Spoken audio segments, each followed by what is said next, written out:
Jika saudara mengakses data dari BPS seperti itu, tentu di dalam praktikum saudara ditanyakan mana 10 provinsi dengan jumlah penduduk terbanyak, dengan rate pertumbuhan tertinggi, dengan usia harapan penduduk tertinggi, misalnya 3 pertanyaan itu, atau banyak hal lagi yang yang keperluan analisis kita, ya.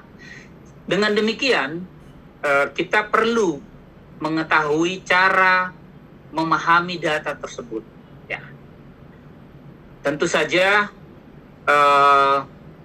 kita harus mempunyai data yang lengkapnya dulu, ya.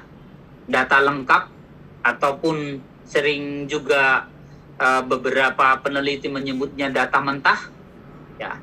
Kemudian kita mengolahnya tentu dengan perhitungan tertentu. Nah, perhitungan tertentu ini berlakulah di sini konsep. Jangan sampai salah konsep, jangan sampai salah rumus, ya. Dan menyajikannya dalam bentuk tabel dan grafik sesuai dengan konsep-konsep yang akan dianalisis. Nah, ini dia konsep-konsep yang akan dianalisis. Nanti kalau sudah lebih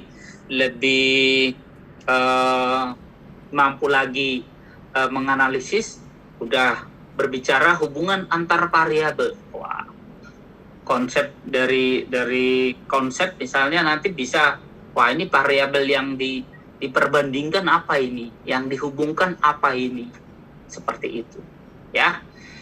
Begitu saudara sekalian, sebagai pengantar buat kita, tentu tadi di bagian awal sudah saya sampaikan, intinya kita mengetahui konsepnya, rumusnya, cara menghitungnya. Tetapi satu hal yang penting adalah dalam memahami data itu, kita mendapatkan data lengkap dan atau misalnya data mentahnya, kemudian mengolahnya dengan perhitungan tertentu. Nah, perhitungan tertentu ini kata kuncinya di sini, jangan sampai, ya, harus sesuai dengan konsep-konsep yang akan dianalisis. Kita mulai dari pokok bahasan yang pertama, angka mutlak dan angka relatif. Nah, bagian yang ini saya pikir teman-teman sudah sangat paham, ya, angka mutlak, utamanya angka mutlak lah. Pada umumnya data kependudukan yang dipublikasikan disajikan dalam bentuk angka mutlak atau angka absolut. Angkanya berapa?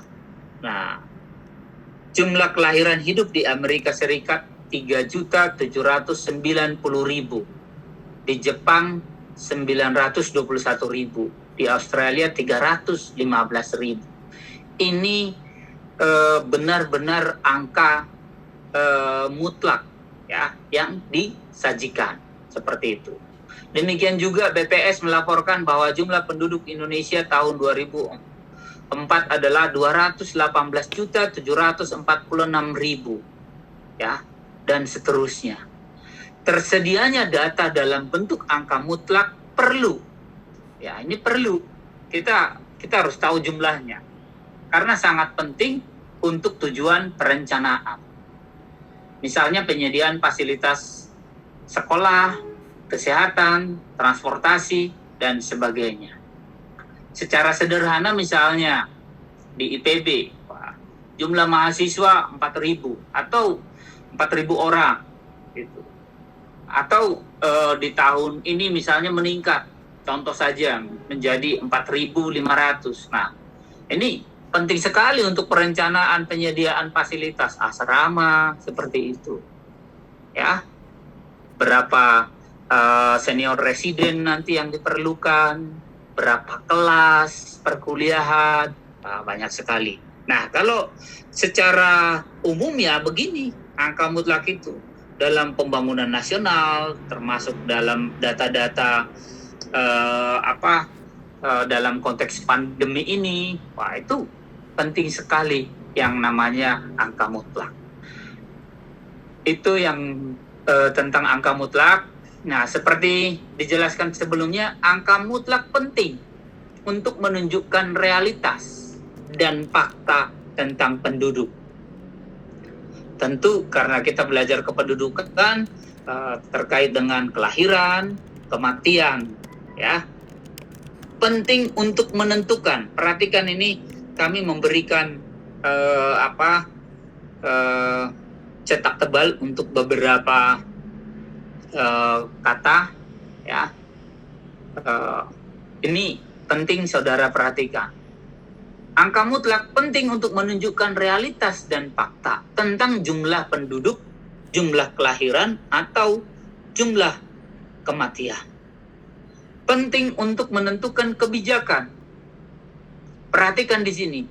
Tetapi, nah ini dia, tidak berarti untuk membandingkan. Iya. Ya. Membandingkan perkembangan besarnya permasalahan kependudukan antara satu daerah dengan daerah lain. Nah, gitu. Nah, kalau kita mau membandingkan, nah menganalisis itu kan seperti itu. Ya. Ya, termasuk di dalam contohnya membandingkan gitu. Untuk tujuan membandingkan, kita menggunakan angka relatif. Misalnya rasio, proporsi, persentase, dan rate, seperti itu. Nah, di sini dicontohkan rate misalnya gitu, angka relatif kelahiran, total fertility rate, negara-negara di atas. Nah, ini dari sumber tabel ini. Amerika sekian, Jepang sekian, Australia sekian. Nah, dengan demikian kita bisa membandingkan TFR 3 negara ini, bahwa TFR tertinggi ada di negara Australia dan terendah ada di sini. Nah, jadi sudah mencakup keseluruhan gitu. Dan ini kita bisa membandingkan besarnya permasalahan. Nah, itu kalau dianggap permasalahan kependudukan. Wah, ini kalau seperti ini TFR-nya tinggi ini. Dengan demikian nanti pertumbuhan penduduknya akan cepat, misalnya seperti itu. Ya. Begitu saudara sekalian, demikian juga kalau kita menggunakan rasio ataupun proporsi. Ya. Jumlahnya sedikit gitu. Atau jumlahnya banyak, tapi proporsinya kalau di daerah itu, wah, rupanya masih rendah gitu. Ya.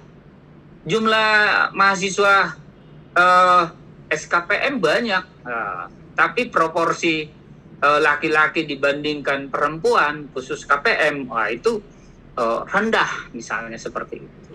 Ya. Jadi itu contohnya. Nah, ini kalau kita lihat misalnya rasio, nih kita bahas satu-satu ini rupanya ya. Nah, rasio adalah angka hasil perbandingan antara dua angka yang dapat menjelaskan, perhatikan ini, berapa jumlah unit angka pertama per 100 atau 1000 angka kedua. Jadi kita bisa saja membuat ini nanti kali 100 atau kali 1000 itu. Ya, perhatikan RJK bagi jumlah perempuan ini unit pertama, ya, unit angka pertama, kemudian dibagi unit angka kedua, dalam hal ini jumlah perempuan, kali 100. Seperti itu. Kalau RJK-nya hasilnya 100, berarti jumlah laki-laki dan perempuan apa? Sama. Itu. Kalau RJK-nya di atas 100, berarti laki-laki lebih banyak, Pak. lebih banyak. Iya. Kalau RJK-nya 98, perempuan lebih banyak. 98. Itu artinya apa? Perempuan lebih banyak, Pak. Perempuan lebih banyak. Perempuan lebih banyak, seperti itu. Jadi saudara harus dengan cepat ini mengetahui seperti itu, ya. Jadi ini untuk rasio jenis kelamin. Nah, rasio jenis kelamin ini bisa saja nanti kalau kita tersedia data kependudukan per golongan umur, rasio jenis kelamin golongan umur 0 sampai 4. Nah, rasio jenis kelamin total. Nah, jadi rasio jenis kelamin, kalau rasio jenis kelamin mahasiswa SKPM kira-kira berapa ya? Kalau di ruangan ini berapa laki-laki nih? Berapa perempuan? Sebagai latihan saja nih.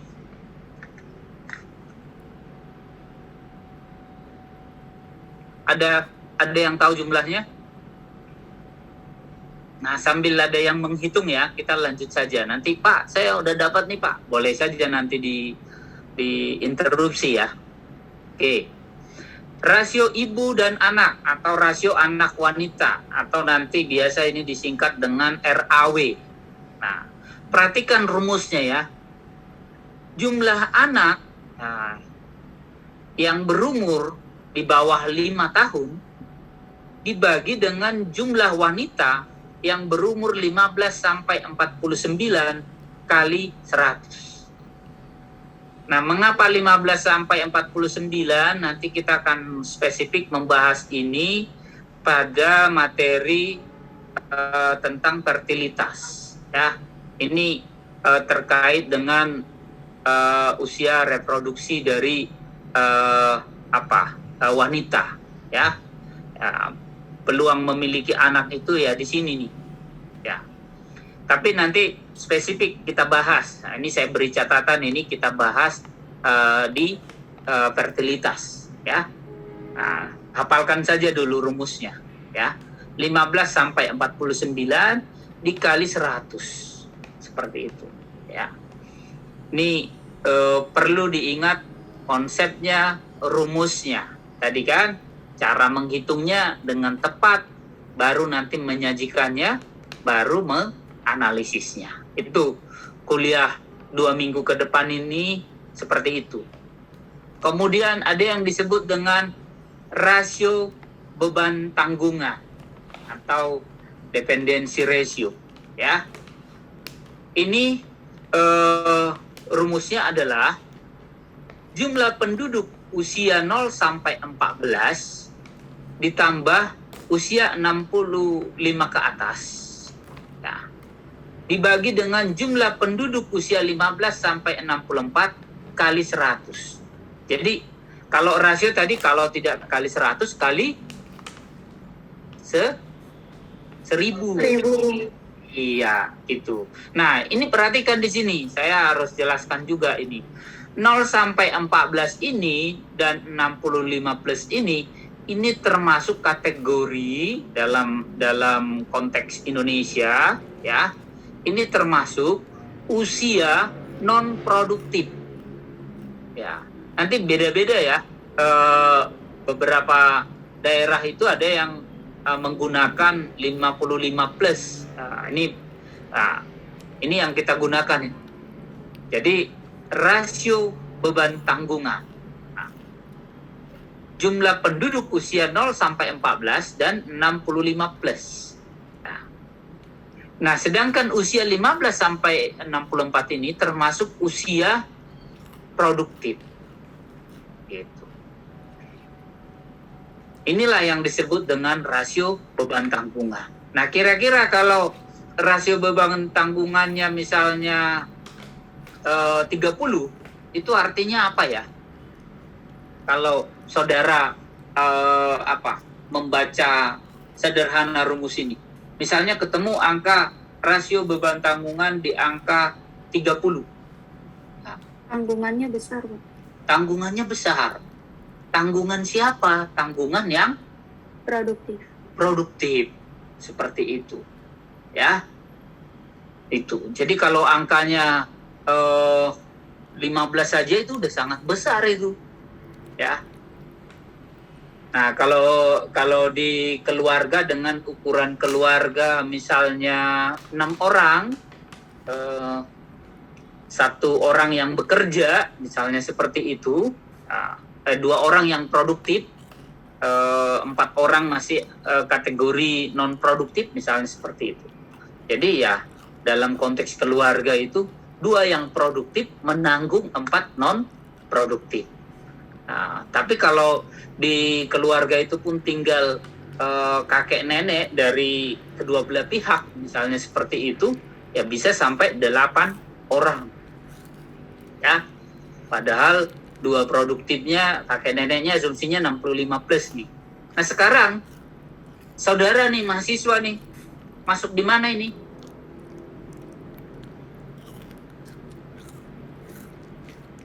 Masuk di usia mana? Produktif, Pak.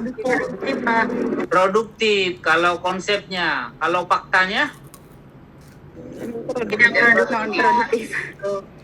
ada yang produktif, ada yang non produktif. Yang produktif mungkin ya bisa terlibat membantu orang tua, memberi kursus tambahan, ada penghasilan seperti itu. Tapi umumnya yang namanya mahasiswa, ya umumnya yang namanya mahasiswa itu non produktif seperti itu. Sehingga tentu saja konsep ini ada saja nanti kekuatan dan kelemahannya, ya. Termasuk yang 65 plus. Di IPB sendirilah atau di negara kita ini kalau sampai guru besar itu masih diberi kesempatan mengajar sampai umur 70 gitu. Padahal dia termasuk apa? Di sini termasuk dia non produktif. Faktanya dia apa? Produktif. Nah, nanti silakan dijabarkan sendiri ya, karena materi kita termasuk banyak ini. Kemudian kepadatan penduduk. Nah, kalau ini relatif mudah lah Anda pahami. Ini harus saya beri penekanan khusus tadi tentang rasio beban tanggungan ini. Tentu ada kelebihannya, ada juga kelemahannya. Nah, seperti tadi saya sampaikan kasus mahasiswa, termasuk kasus guru besar kita, gitu. Ya, contoh maksud saya, contoh mahasiswa dan contoh guru besar. Kemudian kepadatan penduduk, kalau ini saya kira mudah dipahami. Jumlah penduduk dibagi dengan luas wilayah. Nah, jadi berapa nih? Oh ternyata ketemu angkanya 1000 misalnya, berarti jumlah penduduk ya per kilometer persegi itu adalah 1000 orang. Rasio kurang memuaskan karena tidak memasukkan unsur batasan waktu yang sangat mempengaruhi peristiwa-peristiwa demografi seperti kelahiran, kematian, dan migrasi gitu. Jadi ketika dia hanya menjelaskan angkanya gitu, ini menjadi kurang memuaskan karena tidak memasukkan unsur atau batasan waktu yang padahal itu sangat mempengaruhi peristiwa demografi seperti kelahiran, kematian, dan migrasi. Baik, itu saudara sekalian, ini contoh angka-angka rasio jenis kelamin. Tadi teman-teman sudah sangat tahu. Nah, ini berarti Indonesia 2015 lebih banyak laki-laki apa lebih banyak perempuan nih? Laki-laki. Laki-laki. Di Jawa Timur tahun 2015 lebih banyak laki-laki apa perempuan nih? Perempuan. Berarti sudah tahu lah ya saudara sekalian ini. Rasio beban tanggungan ini lihat nih angkanya tinggi sekali. Di NTT lebih tinggi lagi 69 itu. Kepadatan penduduk di Jawa Timur 813 per kilometer persegi. Nah, Indonesia masih 134. Nanti saudara bisa melihat, wah kalau di DKI Jakarta itu berapa ya? Kalau di Papua misalnya saja ya, itu berapa? Jadi saudara bisa ini. Nah, kemudian demikian juga rasio sudah. Ini rasio anak wanita di beberapa negara nih. Ini saudara bisa melihat juga bagaimana di Indonesia masih termasuk tinggi. Nah, kalau rasio anak wanitanya tinggi, nah kalau saudara hubungkan nanti dengan fertilitas tentang kelahiran, tentu sudah bisa.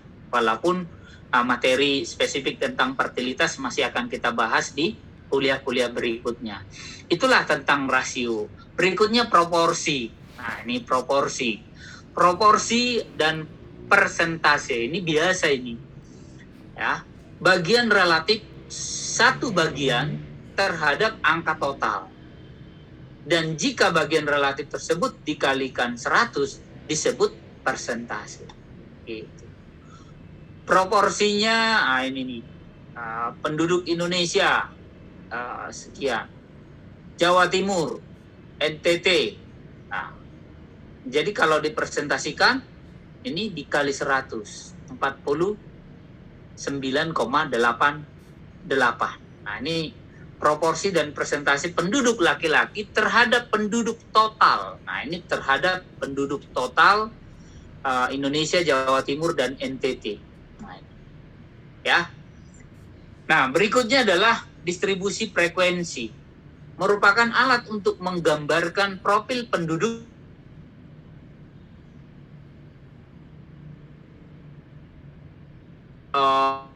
dan sebagainya. Distribusi dapat disajikan dalam bentuk angka mutlak dan atau angka relatif. Tapi biasanya persentase ini. Nah, jadi sudah ada yang dapat tadi berapa laki-laki, berapa perempuan? Ada yang menghitung di ruang kelas ini saja?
Berarti proporsi pertanian dibanding dengan total ini, maka dia hasilnya 0,55 sehingga presentasinya 55,39. Nah, perhatikan ini yang paling kecil ini, lainnya proporsinya 0,0.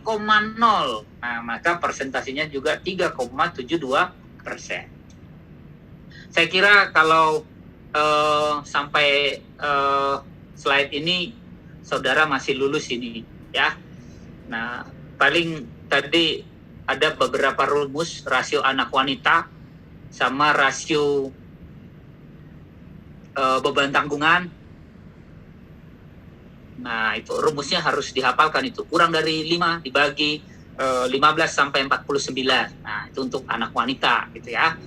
Beban tanggungan kurang dari 15 ditambah 65 plus dibagi di luar yang ada di atas tadi, berarti 15 sampai 64 seperti itu. Jadi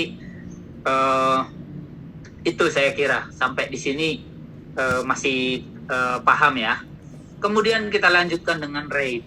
Nah, rate ini adalah angka rasio yang dihitung berdasarkan interval waktu tertentu, biasanya 1 tahun. Nah, jadi kalau tadi dicontohkan di sini rasio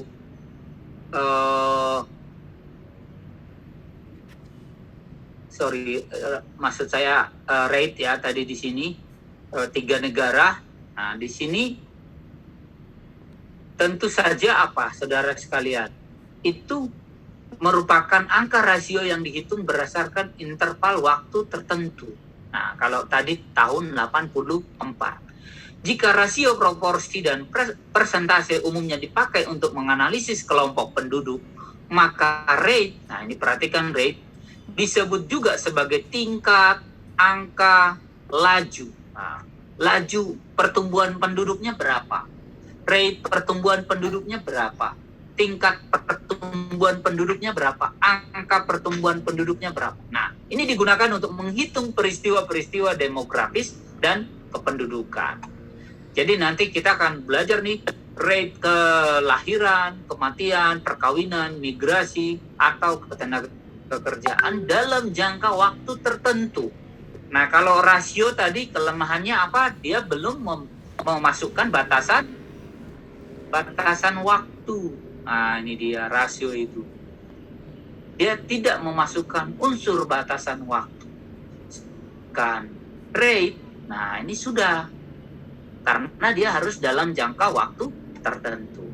Misalnya kita akan membandingkan kejadian kelahiran di beberapa wilayah. Maka metode umum yang digunakan adalah dengan menghitung jumlah kelahiran selama setahun per 1.000 penduduk tengah tahun. Ya, per 1.000 penduduk tengah tahun. Nah, apa itu penduduk tengah tahun? Nah, ini masih akan kita pelajari nanti, tetapi jika Anda tidak menggunakan data yang disebut dengan penduduk tengah tahun, maka gunakanlah data yang ada. Ini supaya Anda tidak keliru. Jangan sampai nanti Anda salah menggunakan konsep penduduk tengah tahun. Nah, berarti penduduknya itu kita bagi dua, Pak. Gitu. Jangan sampai salah itu ya. Ini saya ulangi nih. Jangan sampai Anda membagi penduduk tengah tahun. Dibagi dua. Gitu. Nah, gunakan data yang ada. Karena konsepnya penduduk tengah tahun ini adalah sebenarnya penduduk yang tepat berada dalam pertengahan tahun. Berapa? 30 Juni atau 1 Juli. Nah, berapa penduduk Indonesia? Nah, itu penduduk tengah tahun. Jadi jangan sampai nanti hasil SP 2020 penduduk Indonesia 270 juta. Maka penduduk tengah tahunnya adalah berapa itu? 180 sekian juta misalnya gitu. Nah, jadi jangan sampai begitu ya.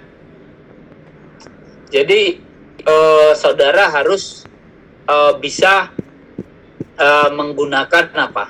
Menggunakan konsepnya. Maka saya katakan kalau tidak tersedia datanya, gunakan jumlah penduduk yang ada.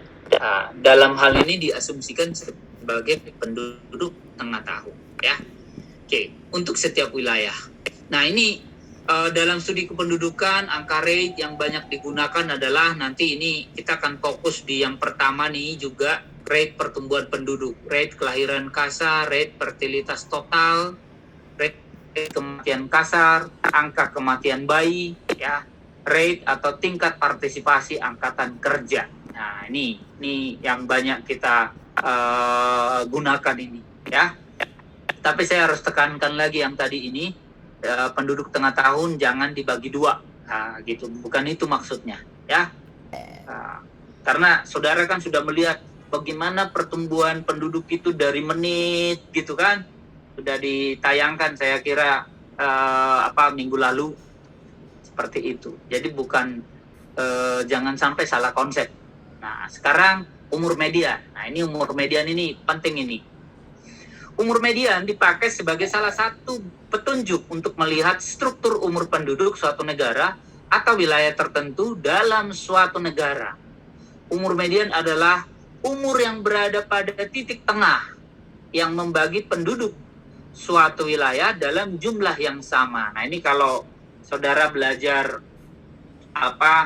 matematika atau statistika, ini sering digunakan ini ya. Jadi titik tengahnya. Nah, tapi sebelum kita mempelajari titik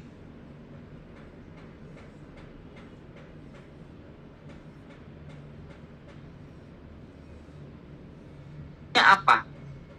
Penduduknya itu ya termasuk ya masih sangat muda, dalam hal ini di bawah 20.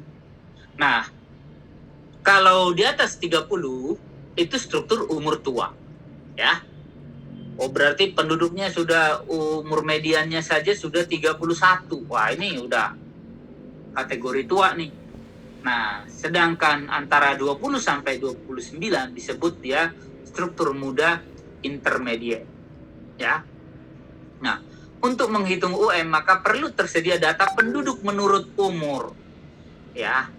Umur median dapat dihitung masing-masing untuk penduduk laki-laki dan penduduk perempuan atau untuk keseluruhan penduduk suatu wilayah atau negara.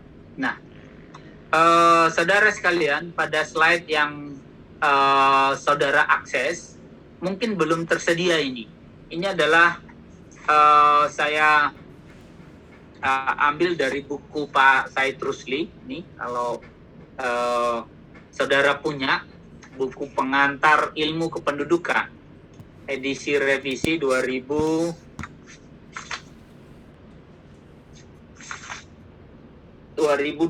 ya. Ini 2012. Nah, ini cara menghitungnya, rumusnya adalah ini saudara sekalian, umur median itu, ya. Bagaimana cara mengetahui umur median itu? Rumusnya ini. Ya. Tapi harus tersedia dulu data apa? Data menurut umur tadi. Di dalam slide disebut menurut umur, ya, tepatnya menurut kelompok umur. Nah, kira-kira di mana tadi disebutkan sebagai titik di mana titik tengahnya penduduk ini. Nah, cara paling mudah sebenarnya diawali dengan membagi dua ini dulu nih. 164 juta dibagi dua berapa? Dapat angkanya 82 juta sekian. Seperti itu.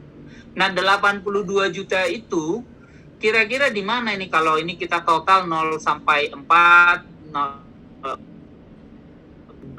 ditambah 5 sampai 9 hasilnya 43 juta.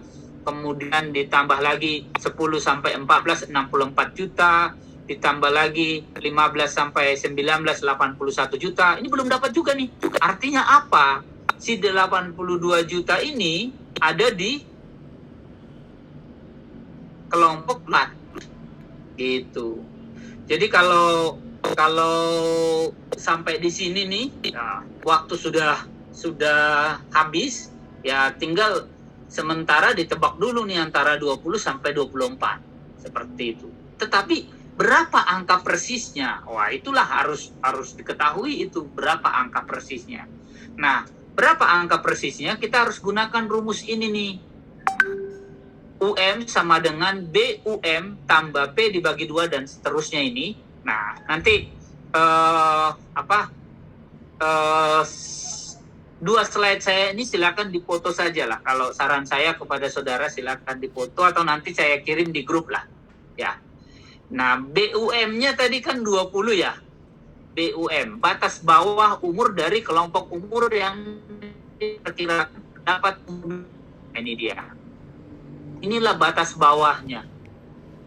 Gitu. Nah, batas bawahnya adalah 20, ya. Batas bawahnya. Oh, di situ dan ya. Kemudian ini 20. Nah, P dibagi 2 tadi dapat 82 juta. Dikurang dari mana ini 81 juta ini? Gitu.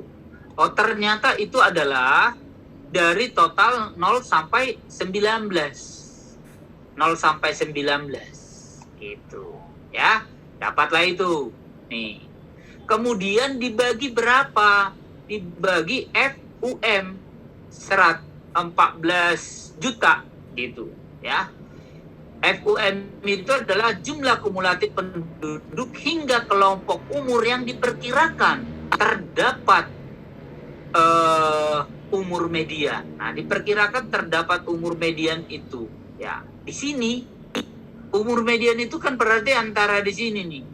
Kan jelas ini tidak mungkin 15 sampai 19. Dia ada di 20 sampai 24. Nah, itu. Kira-kira di antara 14 juta sekian ini yang mana dia? Itu ceritanya, ya. Jadi kita gunakan lagi rumus ini nih. 20 ditambah ini hasilnya 20 ditambah 0,3 sama dengan 20,3 tahun. Sehingga umur mediannya adalah 20,3 tahun. Artinya apa saudara sekalian? Ini termasuk struktur umur intermediate. Nah, kalau saudara melihat ini misalnya melihat data ini saja, ini sudah dapat kita pastikan ini kalau membaca cepat, ini jelas bukan struktur umur tua, 30 plus setengahnya nggak mungkin gitu. Jadi antara muda dan intermediate. Nah, untuk memastikan antara muda dan intermediate, maka ya harus dihitung dengan baik. Itu yang saya bilang tadi, paham konsepnya, paham rumusnya, paham cara menghitungnya, ya sampai nanti bisa menyajikan dan menganalisis, gitulah. 20,3. Begitu saudara sekalian. Nah, di dalam slide yang saudara terima di course sampai di sini saja, ya. 2 slide ini tidak ada. Oke, nanti bisa saya kirim ya. Tapi begitu harus tepat Anda memasukkan angka-angka ini, gitu ya. Nah, selanjutnya teknik prorating. Di sini juga perlu agak sedikit lama. Tapi kalau umur median tadi kira-kira sudah oke ya. Ini rumusnya, gunakan ini. Titik kritisnya sebenarnya menentukan BUM-nya ini. Jangan sampai salah ini. Batas bawah umur dari kelompok umur yang diperkirakan terdapat umur median. Nah, batas bawahnya. Nah, kan jelas di kelompok 81 juta 15 sampai 19 kan bukan. Berarti batas bawahnya ada di 20 sampai 24. Berarti batas bawahnya kan angka 20 nih. Itu. 20 berapakah dia? Itu sebenarnya pertanyaan mencari umur median itu. Kalau udah dapat begitu 20 berapakah dia? Gitu. Ya. Kalau sudah dapat sampai di sini, udah dapat rumusnya ini. 20 berapa dia? Gitu. Itu saja sebenarnya. Artinya kan paling tinggi 29, paling tinggi berapa? Paling tinggi 23,99 gitu. Karena 23,99. Karena kalau sudah di paling tinggi 24, paling tinggi 24, sekian. Karena kalau sudah di di golongan umur 25 sudah lain cerita. Gitu. Jadi kalau sudah sampai di sini kita 20 berapakah dia? Nah, dengan menggunakan rumus ini ketemulah dia angkanya 20,3 tahun. Gitu. Dan termasuk kategori struktur umur intermediate. Pak, ini kan masih dekat sekali dengan angka 20, Pak. Gitu. Ya, saudara tetap menyebutnya intermediate gitu. Tapi kalau saudara menganalisa, intermediate-nya pun masih sangat dekat dengan struktur umur muda seperti itu, ya. Baik, begitu saudara sekalian. Intermediate-nya pun masih cenderung muda gitu kalau memperhatikannya. Kemudian itu untuk umur median. Sekarang teknik prorating, saudara sekalian. Teknik prorating adalah mendistribusikan jumlah penduduk tidak terjawab atau not state ke dalam struktur umur penduduk yang bersangkutan. Jadi begini saudara sekalian, saya langsung saja menampilkan data nih. Ya. Kadang-kadang kita mendapatkan data penduduk itu, perhatikan kolom pertama dan kolom kedua. Kita dapat data penduduk itu seperti kolom pertama, kolom kedua. Ya. Ada di sini tidak terjawab not state, ya. Ya kalau di misalnya di data-data yang lain Anda sering menyebut melihat lainnya seperti itu. Nah, kalau ini memang tidak terjawab tulisnya. Ibaratnya ini tidak bisa diidentifikasi, dikategorikan kemana gitu. Itulah not state ini. Ya. Ini kira-kira di 11.847 ini, kalau ini disebar ke golongan umur ini, itu berapa gitu.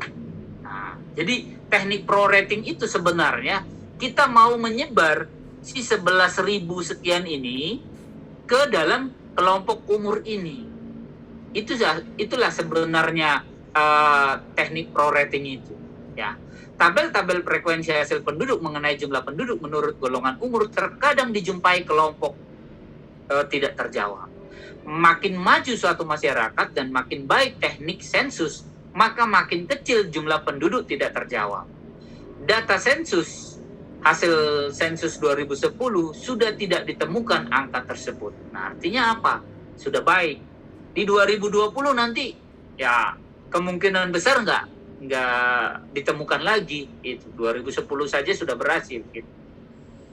Nah, jika dibandingkan dengan penduduk total, maka kelompok tak terjawab ini relatif sedikit. Maka kelompok penduduk ini dapat disebarkan ke kelompok umur lain dengan teknik prorating. Ada dua caranya. Pertama, mengalihkan masing-masing kelompok penduduk dengan suatu faktor pengali R. Perbandingan penduduk total termasuk kelompok not state dengan total penduduk tanpa kelompok not state. Ya, perhatikan kolom 3 nih. Nah, ini setelah didistribusikan, pasti perhatikan misalnya 0 sampai 4. Ini akan bertambah ini. Bertambah sekitar 1.000 lebih untuk 0 sampai 4. Nah, bagaimana caranya itu? Nah, ini R-nya itu adalah, disinilah tadi berlaku proporsi tadi itu. Ya, disinilah berlaku proporsi tadi itu. Di sini kan ada faktor pengalinya 1,000 sekian ini. Nah, ketika penduduk ini kita lihat misalnya dicontohkan di sini yang 237 sebentar, ini 201 nah ini ya R itu diperoleh dari sini, lihat nih, perhatikan total ini dibagi 201, 230, 152. Nah, 152 hasilnya. Kenapa? Dari mana ini 201, 230, 152 ini? Ada yang kira-kira tahu atau tidak nih? 201, 230, 152 nih. Jumlah itu penduduk totalnya dikurangi yang non state, Pak. Ah, pintar. Totalnya dikurang ini. Gitu. Jadi ketemulah angkanya. Wah, ini hanya sekian nih.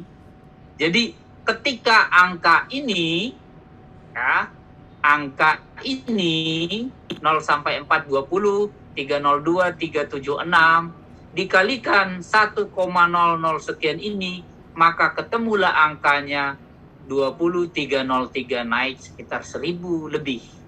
Gitu. Jadi setelah ini terbagi, barulah kita mempunyai data penduduk yang setara sensus 2010 tadi. Tidak ada lagi tidak terjawab gitu. Nah, itu cara satu.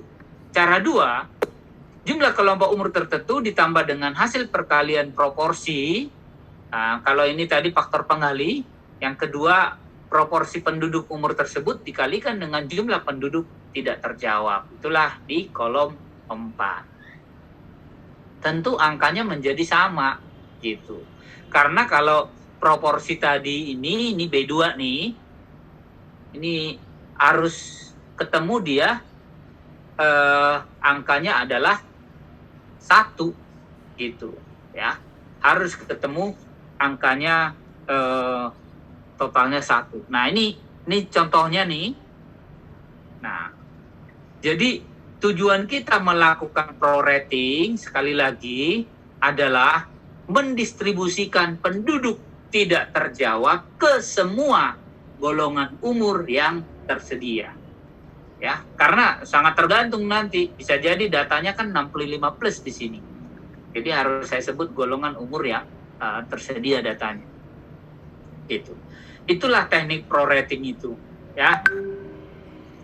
Nah, kalau dalam ujian saudara menemukan data begini, maka mau tidak mau harus Anda lakukan teknik prorating. Karena kalau Anda gunakan nanti ini, abaikan saja ini 11.000 itu kan tidak banyak, abaikan saja gitu. Nggak bisa. Harus Anda selesaikan dulu ini. Harus dapat dulu ini. Karena nanti angkanya berbeda. Itu. Ya. Ya, semoga saja dalam ujian saudara tidak menemukan yang begini. Tapi kalau menemukan yang seperti ini, maka harus Anda lakukan, ya. Terserah mau cara apa, mau cara A atau cara B, yaitu tergantung kecepatan saudara lah, mana yang mau digunakan, gitu. Ya, gunakan Excel dengan cepat, gitu kan. Kalau ini online, kalau tatap muka ya harus ini, ya. Biasanya kalau ujian offline itu kami memberi kertas lebih leluasa. Misalnya ini kan nggak ada ini. Kalau dalam ujian, misalnya menghitung umur median, ini nggak ada ini, kolom ini. Ini kolom ini ada supaya memudahkan dalam menjelaskan. Kalau dalam ujian, kolom kumulatif ini nggak akan ada. Anda sendiri yang harus membuat ini. Supaya langsung nemu, ini nih, di kelompok 20-24 nih. 20 tambah berapakah? Harus langsung begitu ininya. Lihat ketersediaan waktu, pastikan ini, ya. Jadi kalaupun menebak jawaban harus logis, dekat gitu. Begitu teknik prorating, mudah-mudahan pelan-pelan nanti dicermati bisa ya. Ini boleh Anda gunakan cara A apa cara D. Kemudian perhitungan pertumbuhan penduduk. Nah, ini penting saudara sekalian. Perhitungan pertumbuhan penduduk. Minggu lalu sudah berbicara rate pertumbuhan penduduk 2000-2010 adalah 1,49. Doubling time-nya sekian tahun, 47 misalnya seperti itu, ya. Nah, ini dia.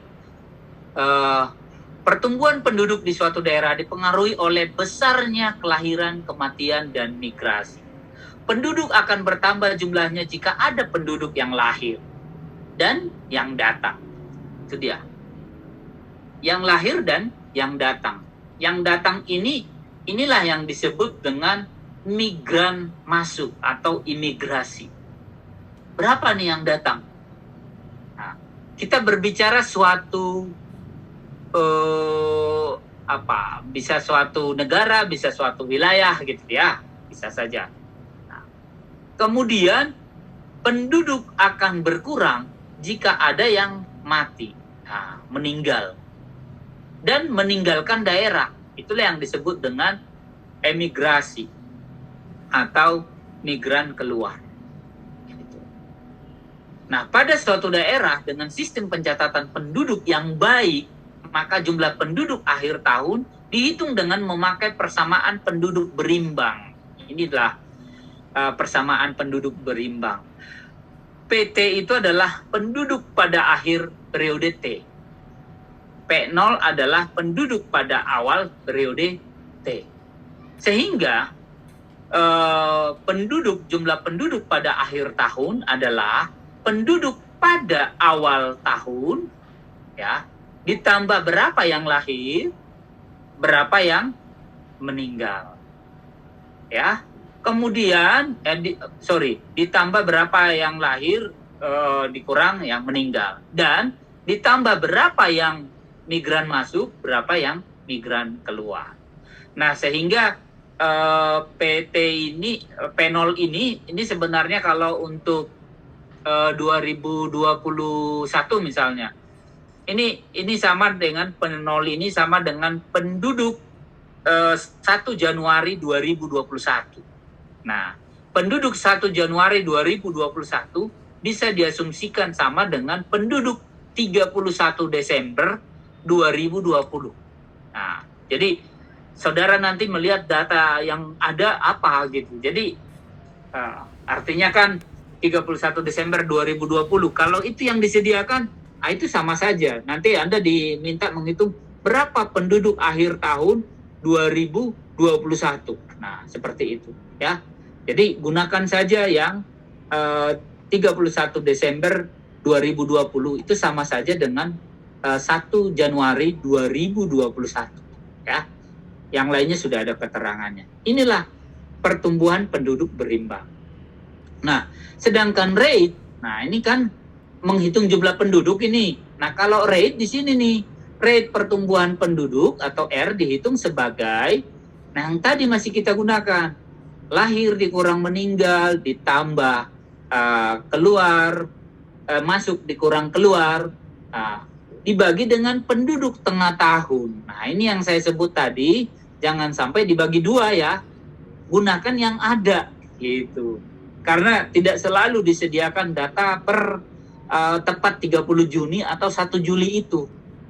Jadi gunakan jumlah penduduk yang ada ya, supaya tidak terkecoh di sini, kali 100%. Karena ini sudah pengalaman, kami mendapat mahasiswa, waduh jumlah penduduknya dibagi dua tengah tahun, karena dibilang tengah tahun gitu. Jika perubahan jumlah penduduk tidak memperhitungkan migrasi, disebut sebagai pertumbuhan penduduk alamiah. Atau di sini dirumuskan lahir dikurang meninggal dibagi penduduk tengah tahun kali 100%. Nah, jika tidak ada data yang akurat tentang kelahiran dan kematian, kecuali angka jumlah penduduk pada waktu tertentu, misalnya angka sensus perkembangan penduduk dapat diperkirakan dengan menggunakan rumus geometrik atau eksponensial. Tentu ada asumsinya menggunakan rumus geometrik dan eksponensial ya saudara sekalian, jika tidak ada data yang akurat tentang kelahiran dan kematian. Ya, maka ini kita gunakan. Nah, bagaimana rumusnya? Inilah rumusnya tadi. PT tadi sudah terbiasa ya, penduduk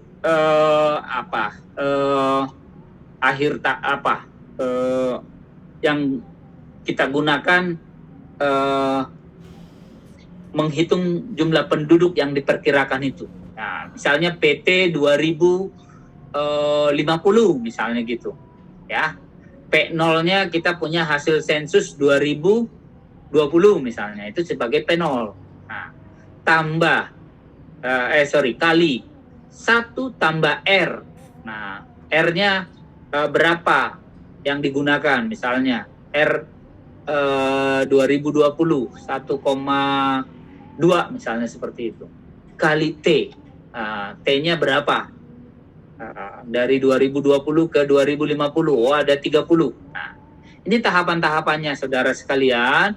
Ini ada rumusnya, pakai logaritma PT dibagi P0 sama dengan T dikali logaritma 1 tambah R. Dan seterusnya, maka diperolehlah hasilnya nanti R-nya berapa. Demikian juga dengan rumus eksponensial. Nanti kita ada contohnya. ini rumusnya, PT sama dengan P0 kali E kali R kali T, ya. E-nya ini angka angka tetap 2,71 sekian. Nah, begitu seterusnya hingga ditemukan nanti angka R-nya. Kita langsung ke contoh ya. Ini contoh. R Indonesia 92.000, ya. Itu diketahui. Kemudian T-nya 10 karena kita mau melihat penduduk 2000 tahun 2000 misalnya gitu. P0-nya 170 ini diketahui, PT-nya sama P0-nya diketahui, ya. Yang kita cari adalah R.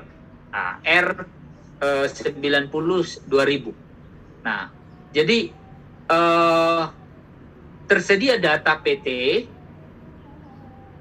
ini tahun 2000, tahun 90 tersedia, T-nya 10. Sekarang yang dicari adalah R-nya. Nah, bagaimana cara menghitung R-nya? Begini. Tadi PT-nya kan sudah ada, P0-nya juga sudah ada nih. Ya, 1 tambah R pangkat 10, T-nya 10. Nah, dengan rumus tadi ditemukanlah angkanya R sama dengan sekian. Nah, yang penting saudara sekalian, ada 2 yang penting dari slide ini. Ya, pertama ini satuannya. Jangan sampai Anda berhenti di sini. R sama dengan 0,0115. 99 gitu ya. Jangan sampai berhenti di angka yang ini. Harus di sini. Gitu. Ya. 1,16% per tahun. Nah, ini harus lengkap ini. 1,16% per tahun. Itu. Jangan pula Anda buat 1,16. Nah, harus lengkap 1,16% per tahun. Itu satu.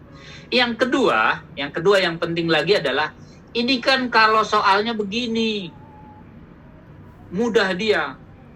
92.000 gitu. R 92.000. Kadang nanti dalam ujian yang ditanya misalnya R tahun 90 sampai misalnya ya, ini misalnya saja Agustus 95 misalnya seperti itu. Nah, T-nya berapa itu saudara sekalian? Asumsinya 1 Agustus lah. 1 Juli lah supaya mudah. 1 Juli 1 Juli 95. Berarti T-nya berapa itu? Asumsinya yang 90 adalah 1 Januari 90 supaya mudah. Jadi T-nya berapa? 5 berapa? 5 5 koma berapa? 5,5 apa? 5,5. Iya, kalau itu tepat begitu. Nanti bisa saja nanti dibuat misalnya bukan bulan bukan 1 Juli misalnya seperti itu. Hitunglah jumlah penduduk Indonesia pada saat ujian ini ya gitu. Misalnya UTS-nya nanti 10 Oktober misalnya, contoh saja ya. Atau 20 Oktober lah. Nah, dari data sensus 2020 jumlah penduduk Indonesia berapa? Misalnya gitu. Perkirakanlah jumlah penduduk Indonesia pada saat ujian hari ini. Nah, seperti itu. Per 20 Oktober. Maka Anda harus menghitung dengan tepat itu. Gitu. Ya. T-nya berapa? Gitu. Jadi 2 yang penting ya. Apa tadi yang pertama? satuannya, Pak. Satuannya. Yang kedua adalah cara menghitung T-nya. Jangan sampai kurang, jangan sampai lebih. Itu ya, harus tepat. Oke, Nah, baik dengan rumus geometri maupun rumus eksponensial, hasilnya akan sama. Ya, silakan mana Anda lebih nyaman seperti itu. Ya, tentu saja dengan teknologi kemampuan saudara mengutak-atik komputer gitu, ya. Anda menggunakan rumus ini, Anda memasukkan angka-angka, ya bisa keluar hasilnya, ya. Nanti kalau ada yang berhasil kasih tahu saya ya. Coba, ini diutak-atik rumus ini, kemudian Anda masukkan data PT sama P0 sama T-nya, tiba-tiba klik sekali keluar angkanya. Gitu. Demikian juga dengan rumus eksponensial ini. Gitu. Nah, tapi kadang-kadang ya, yang perlu Anda perhatikan adalah, ini kalau cara menghitung R. Bagaimana kalau cara menghitung PT? Kalau PT ya udah gunakan rumus ini, gitu. Kalau menghitung R ya bisa juga. Bagaimana mengetahui kira-kira penduduk awalnya berapa? Anda juga harus bisa, gitu. Ya, jadi silakan buat tiga skenario. Kalau T-nya ditanya, kalau P0-nya ditanya, kalau PT-nya ditanya. Begitu kalau mahasiswa yang kreatif begitu nih. Ya. Utak-atik, kalau T-nya yang ditanya langsung ketemu hasilnya. Kalau P0-nya ditanya, ketemu hasilnya. Kalau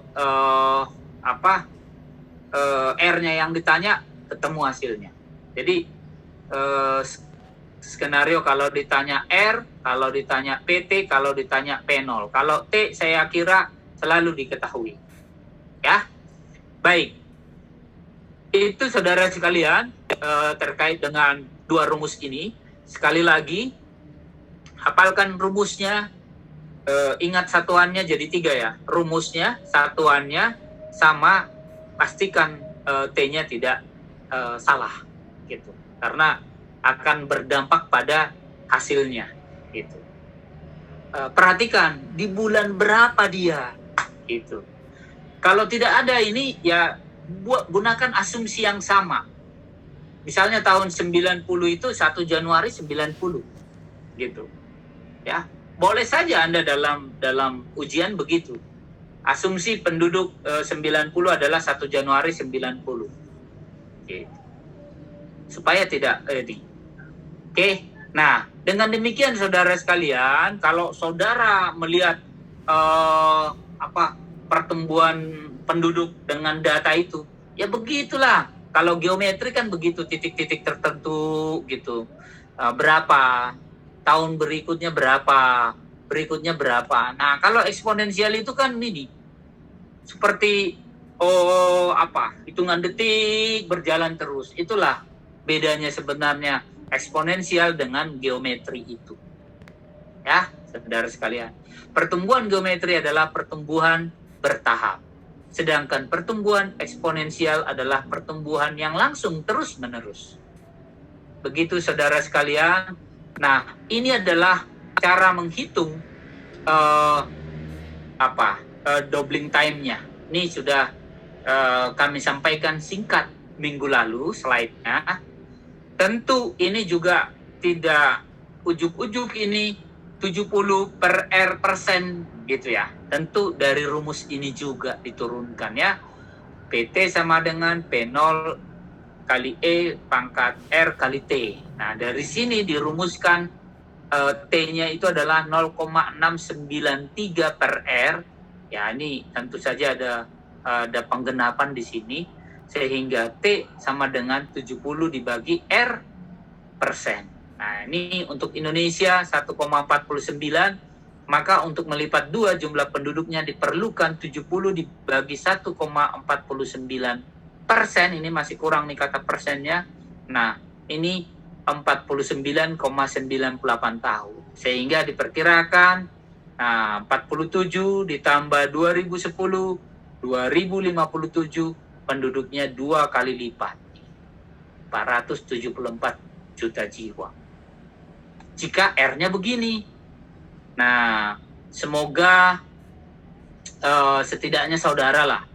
Nah, amin kalau semoga kita semua bisa menjadi saksi nanti di sini ya 2057. Kira-kira doubling time berdasarkan R ini akan terjadi nggak? Gitu. Kemungkinan besar tidak terjadi karena R 2020 saja sudah di bawah 1,49 gitu ya.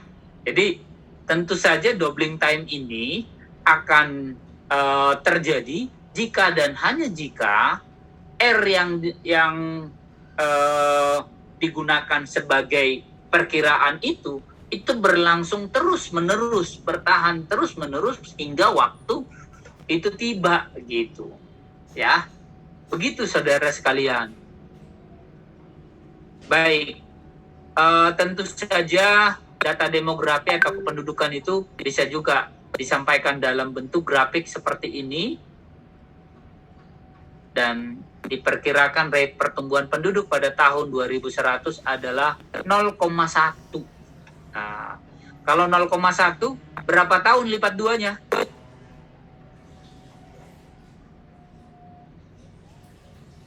Halo? Kalau R dunia nanti 0,1 berapa tahun lipat duanya? 700, Pak. 700. Begitu saudara sekalian. Kuliah kita masih punya waktu. Sangat leluasa, tapi saya kira apa yang saya sampaikan tadi sudah bisa dipahami. Tapi Eka Susanti mungkin bisa melaporkan. Baik Pak, untuk yang laki-lakinya itu ada 18. 18. Ya, untuk yang perempuannya ada 48 Bapak. 48, 18. Jadi persentase jadi berapa itu? 37, bentar Pak. 37,5 Pak. Ya, perempuan berarti 62,5.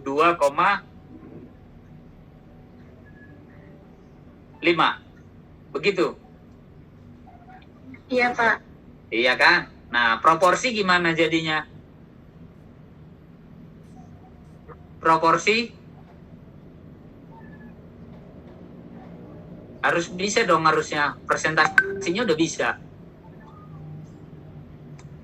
0, berapa untuk perempuan? 0,625 gitu ya? Eka? Iya Pak. Iya, seperti itu. Jadi sudah dapat RJK-nya? Berapa RJK-nya? Belum dihitung. Jadi paling tidak ada 3 angka yang bisa di ini persentase, proporsi, kemudian RJK-nya. Berapa RJK-nya saudara Wapi? Baru mencoba menghitung, Pak. Itulah cepat.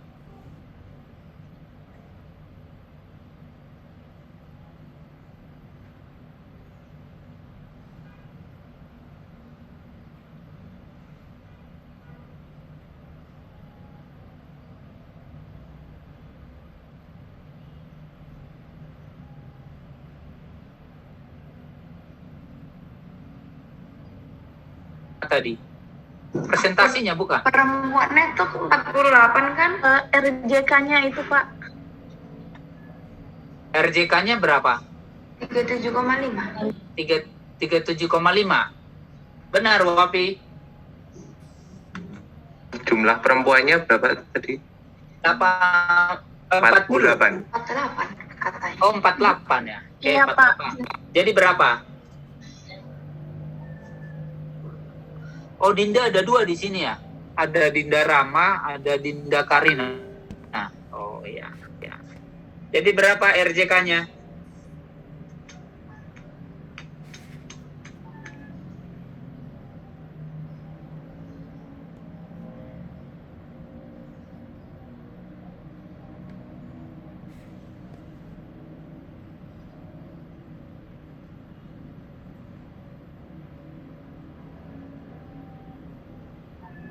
Udah bisa juga ya. Itu saudara sekalian, kita contohkan tadi di ruangan ini seperti itu ya. Sekarang waktunya tanya jawab, kita masih punya waktu leluasa sekali untuk tanya jawab karena dua subpokok bahasan yang lain akan disampaikan di kuliah minggu depan. Ini pernah kita padatkan ini menjadi satu pertemuan, rupanya berat sekali. Silakan teman-teman. Pak, saya izin masuk, Pak. Ya, silakan. Sebelumnya mohon maaf off cam, Pak, takutnya terlempar. Saya izin memastikan aja yang umur median itu, Pak. Kalau tidak salah itu di rumusnya tidak dikalikan dengan K, tapi di perhitungannya itu dikalikan dengan K. Pak, itu interval. Itu apakah salah tulis atau bagaimana ya, Pak? Oke. Di dalam buku ya? Iya, betul, Pak. Baik, tetap dikalikan K. Tetap ada K-nya. Di rumusnya yang nggak muncul ya? Iya. Jadi dikalikan interval ya, Pak? Iya. Kalau ada yang mau mencoba angkanya, coba 889315 dibagi 14287 kali 5 gitu. Pasti angkanya adalah 0,3. Baik, Bapak. Terima kasih, Pak. Iya. Baik. Terima kasih, Saudari Ai.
Saja itu sudah sangat besar gitu. Tetapi faktanya seperti yang saya sampaikan tadi, ada kelemahannya seperti itu. Contoh misalnya, mahasiswa dikategorikan semua dia produktif. Padahal faktanya lebih banyak yang tidak produktif. Itu, ya kan? Demikian juga dengan yang 65 plus di kalangan pedesaan atau utamanya masyarakat petani. Kalau saya rasa di sebagian masyarakat nelayan juga seperti itu, 65 plus itu masih tetap produktif gitu ya, masih tetap produktif. Nah, tadi saya contohkan dosen, guru besar misalnya seperti itu. 65 sampai 70 dia masih tetap bekerja, masih tetap produktif. Bahkan setelah 70 pun masih tetap produktif. Bahkan di negara-negara maju yang usia harapan hidupnya tinggi, wah itu tetap produktif gitu. Tapi demikian juga dengan di bawah 15. Di bawah 15 itu dikatakan tidak produktif. Tapi perhatikan juga, saya contohkan misalnya tetap di pedesaan atau di perkebunan, masyarakat pedesaan, perkebunan, pertanian misalnya seperti itu. Di bawah 15 itu udah ikut bekerja gitu. Ya, beberapa saudara kita yang saat ini kondisinya kurang beruntung misalnya. Saudara bisa melihat di persimpangan rambu lalu lintas, perempatan atau pertigaan jalan itu, banyak juga anak-anak yang di bawah 15 tahun menjadi produktif karena mereka diminta orang tuanya melakukan pekerjaan, apakah mengamen, apakah meminta-minta, seperti itu. Ya. Itu interpretasinya, tentu ada kelemahannya. Seperti itu. Begitu, Dinda. Iya. Sambil menunggu yang lain, kira-kira di antara berapa kita tadi? 48, 18, 68 kita semuanya. Berapa kita? 66, Bapak. 66 ya. Oke. 66 kita, berapa orang yang sudah punya buku Pak Said ini? Ada nggak? Belum punya, Pak. Belum punya ya. Belum, Wah, Bapak. bagaimana ini Bu Rai ini kita ini? Tapi paling tidak 2 halaman tadi atau 2 slide tadi udah dipoto apa belum ya? Sudah, Pak. Sudah ya. Oke. Jadi itu dia. Sebenarnya kalau saudara membaca buku Pak Said ini, di sini sudah lengkap sekali. Termasuk tadi penjelasan-penjelasan dari materi perkuliahan tadi. Baik, ada yang ingin bertanya lagi setelah Saudari Ai dan Dinda?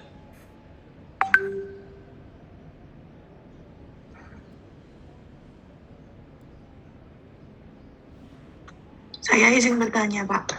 Silakan, Saudari Alia. Untuk yang pro-rating, saya masih bingung yang pro-rating, Pak. Setelah Ya. dihitung nanti itu penyebarannya bagaimana ya, Pak?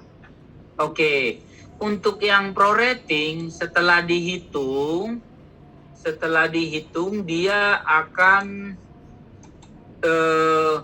disebarkan lagi ke semua golongan umur itu, sehingga setelah pro rating ini ya, kolom 2, Saudari Alia dan kawan-kawan, kolom 2 kan sebelum pro rating. Nih, masih ada tidak terjawab. Nah, setelah pro rating jumlahnya kan tetap nih, tapi yang ini udah nggak ada nih. Nah, sehingga kalau Anda diminta hitunglah umur median dari data ini, misalnya gitu, ya udah, Anda gunakan yang setelah pro rating.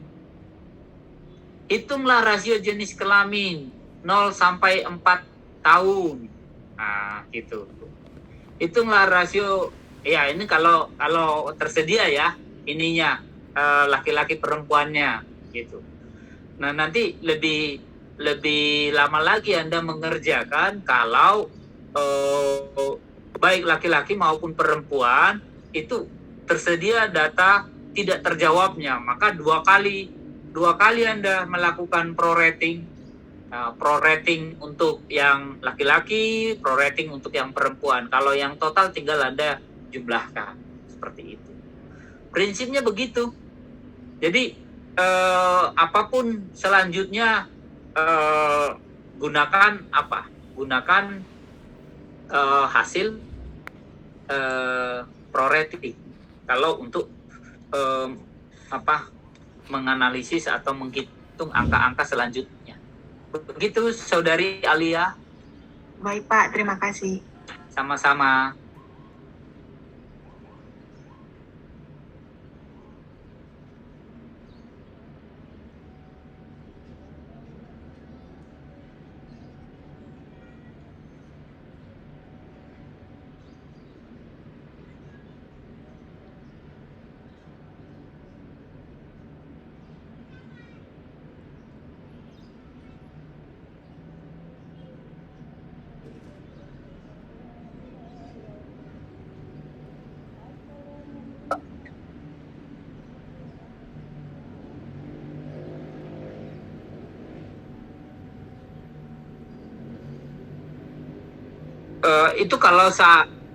Itu kalau angkanya seperti itu kan?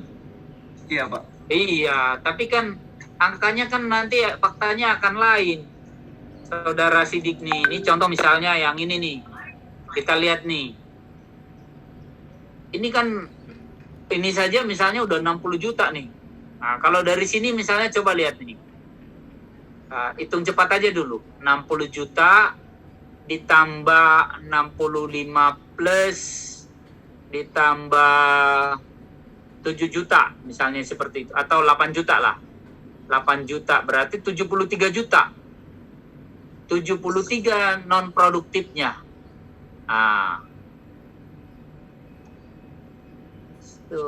Iya, 73. Cobalah hitung berapa. Ini 201.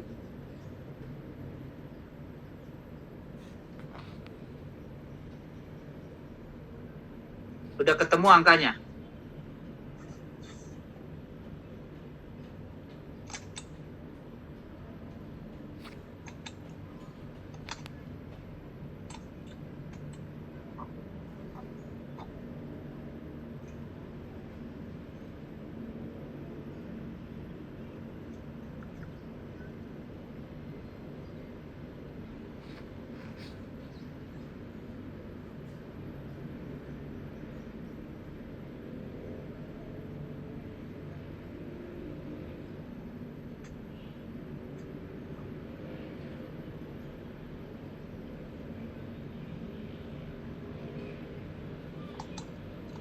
Ada yang sudah ketemu angkanya? Boleh diinfokan? Pak, mungkin bisa dilihat lagi yang grafik yang tadi, yang tabel yang tadi aku belum catat semuanya Pak, angkanya. Maksud saya tadi ngitung cepat sebentar ya.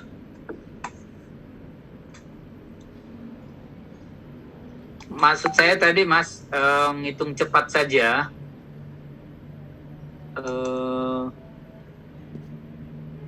Bukan itu. Ini dia.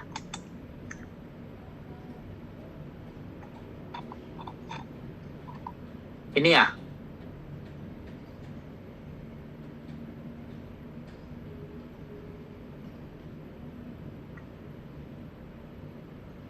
Ini maksud saya tadi menghitung cepat saja. Ini kan 0 sampai 14-nya hitung misalnya 61 juta gitu. Kemudian 65 plusnya menghitung cepatnya misalnya bikin 8 atau 9 juta juga nggak apa-apa, 9 juta seperti itu. Nah, 60. Oh, ini bukan 60, 20. Ya bisa sih 61 ini.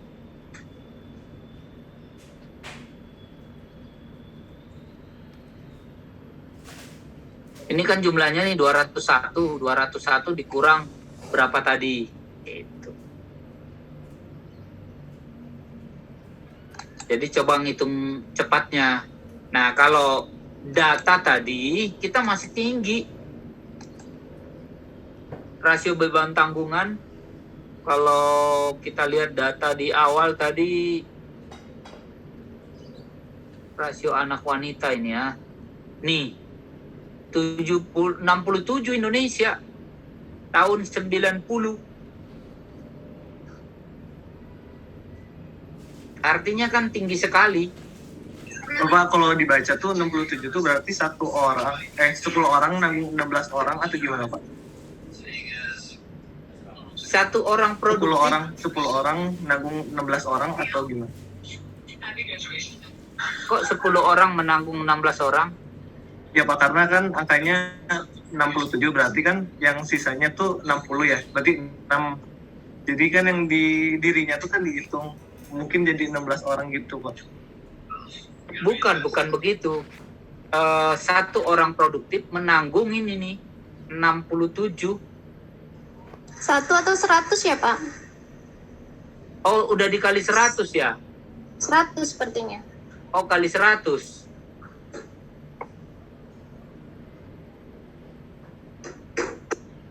Seratus orang produktif menanggung 67. 67 Nah, iya, Pak. non-produktif. Nah, Maksud saya tadi, maksudnya 16 itu termasuk dirinya sendiri Pak. 16. Iya. Kenapa Maksudnya angkanya kalau di 16? 160 maksudnya 160. Oke, 160. Oke. Iya. Baik, lebih cocok begitu tuh. Ya. Nah, karena dia dikali 100 ya. Kali 100. Nah, sehingga 67 itu masih besar sekali angkanya. Tahu udah si halo.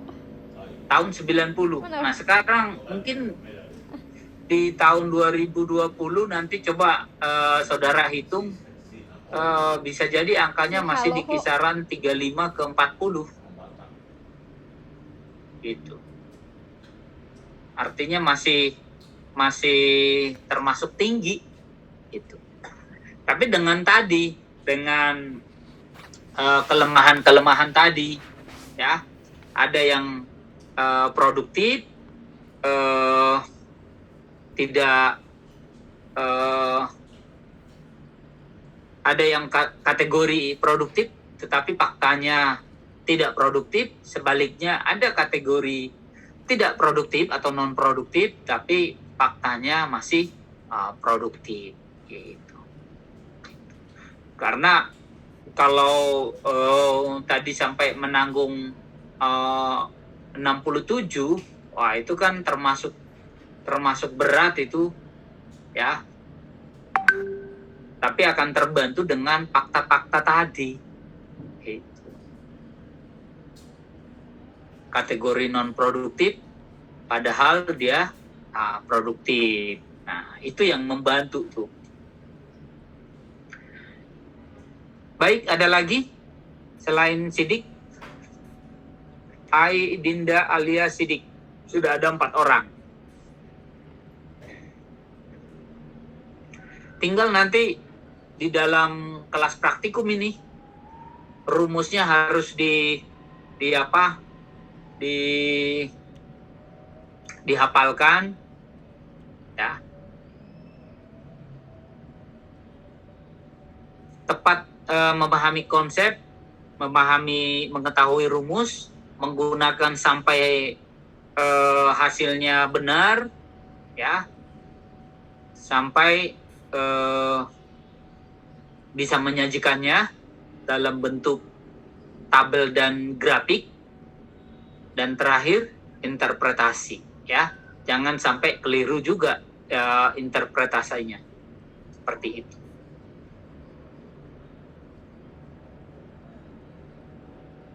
Kalau menghitung tadi teknik prorating sudah ya, itu yang agak ini sama umur median. Udah. Silakan kalau masih ada pertanyaan.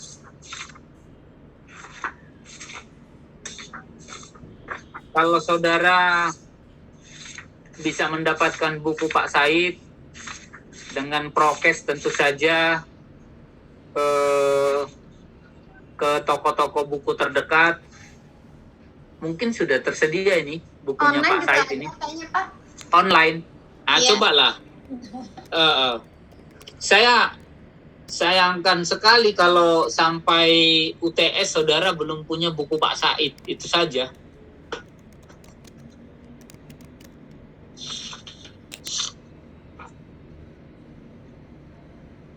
Coba dicari nanti bukunya ya.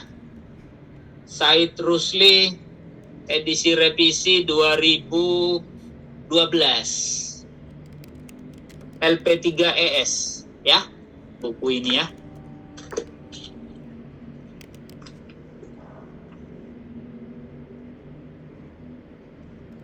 Dari Ibu Rai ada yang mau ditambahkan, Bu Rai? Cukup, Bapak. Cukup ya. Untuk kita latihan di praktikum. Latihan di praktikum ya. Iya. Nanti latihan di praktikumnya seberapa ini ya, harus serba siap ini. Iya, betul. Cepat nanti ya, siapa cepat dia dapat nilai. Wah, oke. Berhitung. Ya. Coba ini kalau di praktikum ya harus hafal rumus-rumusnya.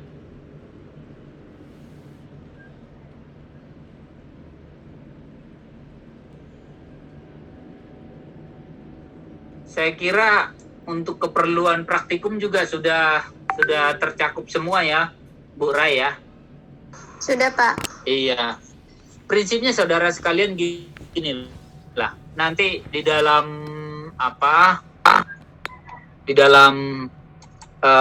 praktikum termasuk di dalam ujian, saudara akan diperhadapkan yang namanya biasanya tabel ini, susunan penduduk menurut kelompok umur. Nah, perhatikan nanti apakah menurut kelompok umur dan jenis kelamin, seperti itu kan.